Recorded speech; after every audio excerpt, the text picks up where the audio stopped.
Hey, this is Mike Addis. We're back to you again for the next video. So this is a sequence of videos. I'm going to do a sequence of 5 videos. If you look at the last video, I went on a little bit of a rant, no problem, about not wasting your time trying to do things that are not going to make you any money just because everybody else is doing it, like Shopify. I'm going to get a Shopify account, I'm going to open it up, and I'm going to start drop shipping product. And you can go to hundreds of companies. Just Google it. There's hundreds of companies. You can do anything from olive oil. You can drop ship from Costco.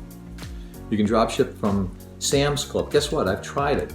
I've experimented in all these drop shipping programs. There's no money in it. But if you want to go out and do it, and you want to set up t-shirts, go ahead, do it. I don't want to continue on that rant. Now you've decided to be in business and you've sold some product. And you sold things that you have around the house, or when you run out of product that you have around the house. I remember one story way back years ago where I ran out of product. I had just come back from East Africa. I was living there, brought my wife back from East Africa. And I came back and I had millions of dollars in business. It was 2010, June 4th to be exact, 2010, and everything was gone. It took me like 8 months to get back into the United States. If you're married, you can't even bring anybody back into the United States.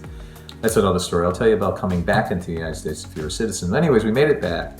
And I had millions of dollars in construction companies, and I had money lending companies, all this stuff. It was gone, just like evaporated. Somebody kicked in my front door in a little town called Round Rock, which is right outside of Austin, Texas. I'm now back in San Diego County near the ocean where I should be, but I love Texas. The people are great. So anyway, so what happened? Well, I had to start all over again. That's one of the messages too. You can start all over.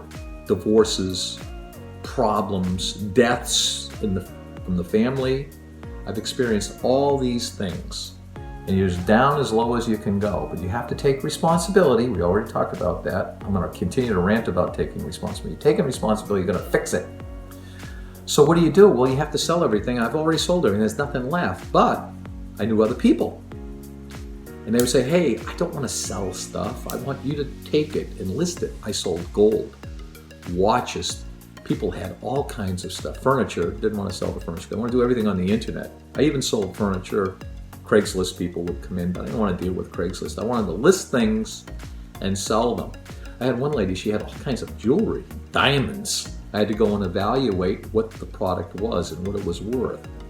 And then after I sold her product, I found another person that wanted to sell products. So I'm selling other people's products, and all of a sudden money is coming in. I'm listing it mostly on eBay. I don't have an Amazon store at that time. 500 a week, 1,500, 1,000, all from selling other people's products that I had in my inventory. Yeah, I sold it, I had to pack it, I had to ship it. Sometimes things came back. So then I started hunting around for other things to sell. I had silver coins. I wrote about this in the book and in the other videos. Found a coin dealer, evaluated what the market was for a silver eagle 1923 Morgan silver dollar 1923 or whatever the heck it was. I had all kinds of coins. I could buy it from $18, sell it for $35. So here's the point of the video. Once you run out of product to sell, you should have accumulated some money. I don't care if it's $500 or $200. You must take that money. Don't go out and buy a cappuccino for $4 at Starbucks. Take the money that you have now and go look around for other products that you can buy and resell. You bring them in and you're going to list them and you're going to sell them on eBay. How do I determine the value of the product?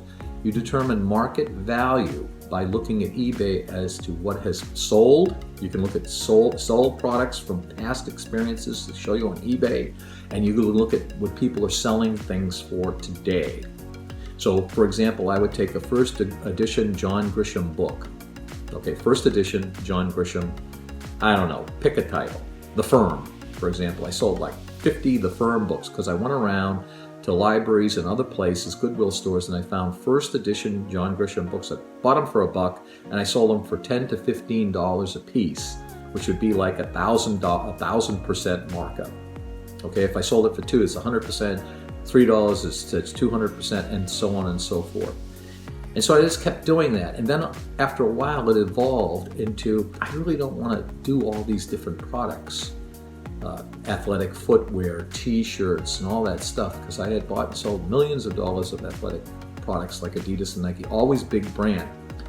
So I started making phone calls, not emails, phone calls to people that might have iPhones And I found a guy down the street, basically like 2 miles away from where I was living at the time in Round Rock, and he was in Austin, which was like 2 streets over in Austin, Texas. And I went in, Ronaldo was his name, and I went in, he had like 25,000 square feet of stuff. And he was mostly in the phone and hard drive business, so he had all these cameras. This is just an example in a story. He had cameras, and I did the evaluation to find out what the cameras were worth. Well, they were selling these cameras worth like $50, $60, $70. I paid him like $3 a piece for them. I bought hundreds of them for $3. I don't have the money. Use your credit card. My credit card's maxed out. Well, go ask your grandmother. My grandmother passed away. We'll find somebody that'll give you the $300 or whatever. I ended up selling those cameras for like almost $3,000. I not only bought cameras, but I bought brand new adapters that you could plug in the wall and take your batteries for the cameras, and you could charge them. All kinds of big brand names, whatever it was. Sony was like one of the big ones, or Canon, which was a big camera. What did I know about cameras? Zero. Doesn't matter if you know anything about it. Well, what do you mean you don't know anything about it? It doesn't matter if you know anything about the product. It's all you're interested in is the market value, what you could sell it for. I know nothing about computers, and I've been in the computer business for 10 years, not a thing. I'm talking to you on an Apple 6. Why am I not talking to you on an Apple 11? I don't need one. My wife says, well, let me get you an Apple 7. Okay, fine, go get me one. I don't really care. Or the big screen one. It doesn't make any difference. What you're selling doesn't matter.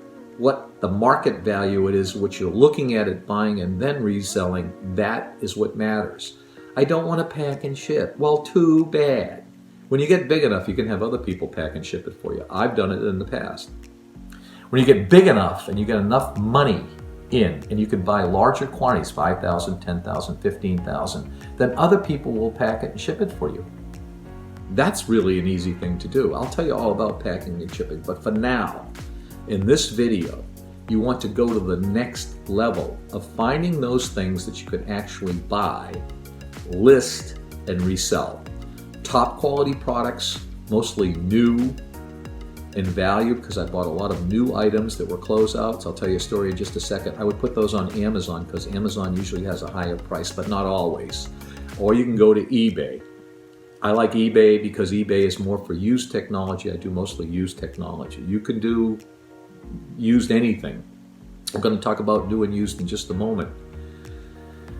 So then once you list the product and you sell it, you get the money and you go back and keep doing it over and over again. Find those products that you're interested in. Let's talk about new and used for a second, because now you're rolling along, your business is up and running, and you have to decide whether you want to do new and used.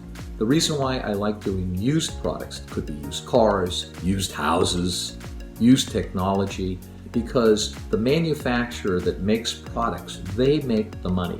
Apple makes the money. They made it. They make all the money when they sell them. That's why selling new product, there's hardly any money in it, because it's new, and the person that made it is taking all the money.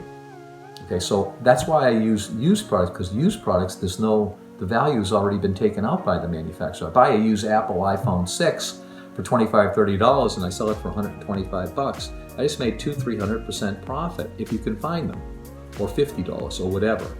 So I found my interest, which is primarily technology, and I do technology. It doesn't mean you have to do technology, but I do technology because it's tremendous demand. I only deal in big brand names. Okay, so this video is about, you've already got the business up and running, you made that decision on the last video. This video is about where to go and get the product. If you're looking for technology, you want to go to recycling companies. There's lists of recycling companies all over the country. You want to go to leasing companies. Dell has a leasing company. Mike Dell's leasing company is a $15 billion company. You can go and try to buy, but they're going to want to sell you $250,000. But you can just kind of like come down. School districts have used technology all the time. Okay? Anybody that owns a business. You can even go to eBay and try to find used technology, because sometimes guys sell things in lots. This is Mike Addis. Keep going in your business. Don't be a baby. Take responsibility for your actions. You're going to make $1 million working from home eventually. Businesses that are worth anything take time. Warren Buffett's the most successful investor in the history of the world that we know of. Maybe thousands of years, there was some other guy or woman. He didn't get there overnight.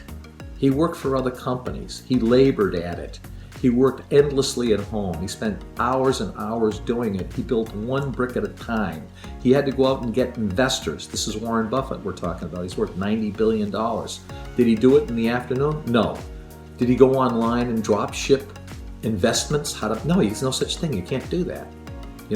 Just because we have the technology doesn't mean you can go out and just do something easily and make money just like it just falls down from the heavens. It's just an illusion. Let's deal in reality. This is Mike Addis. Near the beach, which I love, in San Diego County, Carlsbad, California, beautiful little town. Well, it's not that little, but 7 miles of beachfront. You'll be able to live in $1 million houses too, but you got to start working today.